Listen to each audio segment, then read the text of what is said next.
امام بغوی نے شرح السنہ کے اندر اس بات کو لکھا ہے کہ معراج کی رات رسول اللہ صلی اللہ تعالی علیہ وسلم جس وقت جنت کی سیر فرما رہے تھے تو آپ نے حضرت بلال رضی اللہ تعالیٰ عنہ کے چلنے کی آہٹ اپنے آگے آپ نے سنی، اور یہ بھی ہمارے آقا صلی اللہ تعالی علیہ وسلم کی قوت سماعت ہے کہ آپ فرش زمین پہ ہوں تو لوح محفوظ پہ قلم کے چلنے کی آواز سن لیتے ہیں، اور اگر ساتوں آسمانوں کے اوپر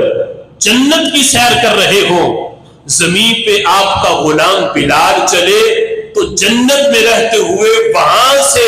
بلال کے چلنے کی آواز بھی سماعت فرما لیتے ہیں۔ اب جنت میں رہ کی آواز کو سننا یہ بھی ایک عظمت تھی، اور یہ بھی بہت بڑا ایک مقام تھا۔ تو رسول اللہ صلی اللہ تعالی علیہ وسلم جب واپس تشریف لائے تو آپ نے حضرت بلال رضی اللہ تعالیٰ عنہ سے پوچھا، حالانکہ جانتے سب کچھ ہے لیکن پوچھا اس لیے کہ بلال آج پوچھوں گا تم عمل بتاؤ گے، قیامت تک کے لیے میرے غلاموں کو پتہ چل جائے گا کہ اس عمل پہ اللہ اجر کتنا بڑا عطا فرماتا ہے۔ پوچھا ہے بلال بتاؤ، وہ نبی جو ساتوں آسمانوں کے اوپر جنت کی سیر کریں اور غلام کے چلنا بھی ان سے مخفی نہ ہو، ان سے امتی کا عمل کیسے چھپ سکتا ہے؟ جانتے تھے لیکن پوچھا بلال بتاؤ کون سا عمل کرتے ہو کہ جنت میں نے تمہارے چلنے کی آواز اپنے آگے آگے سنی ہے، عمل کون سا ہے تمہارا؟ تو حضرت بلال رضی اللہ تعالیٰ عنہ آپ عرض کرتے ہیں یا رسول اللہ صلی اللہ علیہ وسلم، محبوب جب سے آپ کا کلمہ پڑھا ہے آپ کی غلامی میں آیا ہوں، محبوب میں اکثر حالت وضو میں رہتا ہوں، جب بھی وضو ٹوٹتا ہے فوراً وضو کر لیتا ہوں، اور اگر مکروہ وقت نہ ہو وضو کرنے کے بعد میں اللہ کی رضا کے لیے نفل پڑھتا ہوں۔ اس حدیث کے اندر نفل کی تعداد بیان نہیں کی گئی، لیکن وہ بخاری میں حدیث ہے جس میں 2 نفل تحیت الوضو کے وہاں بیان ہوئے ہیں، لیکن یہاں حضرت بلال نے کہا جتنی میرا رب چاہے میں نماز پڑھتا ہوں، یعنی نفل کی یہاں کثرت مراد ہے۔ حضرت بلال کہتے ہیں اگر وقت نوافل کا ہو، مکروہ وقت نہ ہو اور میں وضو کروں، کبھی بھی ایسا نہیں ہوا کہ وضو کرنے کے بعد میں نے نفل نہ پڑھے ہوں۔ اب ہو سکتا تھا کہ جنت میں جو قدموں کے آہٹ سنائی دی ہے میرے محبوب کو وہ اس عمل کی وجہ سے نہ ہوتی تو میرے محبوب فرما دیتے بلال ٹھیک ہے تم یہ عمل تو کرتے ہو، لیکن جنت میں جو میں نے تمہارے چلنے کی آواز سنی ہے وہ اس عمل کی وجہ سے نہیں ہے، وہ کوئی اور عمل ہوگا۔ میرے محبوب نے صداقت کی مہر لگاتے ہوئے اس سے پتا چلا کہ آپ کو پہلے سے ہی علم تھا، لیکن بلال سے پوچھا اس لیے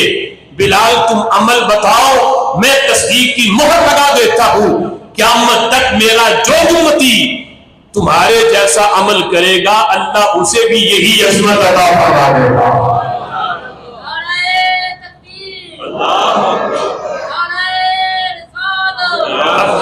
وقت کم ہے، فرمایا کہ میرے محبوب علیہ الصلوۃ والسلام کو جس وقت حضرت بلال نے یہ عمل بتایا کہ محبوب میں یہ عمل کرتا ہوں، فرمایا کہ اور ایک روایت کے اندر لفظ ہے کہ 2 نوافل کا بھی ذکر ہے، وہ بھی روایت ہے، اس لحاظ سے یہ لفظ بنتے ہیں بیہما۔ فرمایا ہاں بلال یہ جو تم نفل پڑھتے ہو نا وضو کے بعد، یہ تمہارے جو میں نے قدموں کی آہٹ سنی ہے اپنے آگے یہی سبب ہے،